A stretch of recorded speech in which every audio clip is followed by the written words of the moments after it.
आता मी त्या दरवाजामध्ये काय घडलं ते तुम्हाला सांगणार आहे. आयुष्याची 10 वर्ष त्या रायगडचं संशोधन केलं. त्याच्यावर मी 14 पुस्तकं लिहिली, पण सगळी काही तुमच्या हातात नाही. वयाची आता माझी 81 वर्ष आहे. गेले 70 वर्ष सह्याद्रीमधला प्रत्येक गड, प्रत्येक घाट, प्रत्येक बंदर हे मला माहिती आहे. आता मी काही फार सांगत नाही आणि इथे मी फक्त रायगडवरच बोलणार.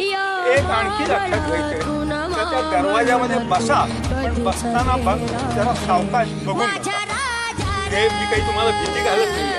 हा कोकणातला किल्ला असल्यामुळे इथे 2 पॉयझनस जनावर आहेत. एक कुरसं जे 6 ह्याचं असतं, तर तुम्ही जर असं दगडाला टेकून वगैरे बसलात, तर दगडावर बसलात तर त्याच्या खाली, आणि बिंदू शक्यतो जिथे मी तुम्हाला बसा म्हणून सांगणार आहे तर जरा थोडं बघा.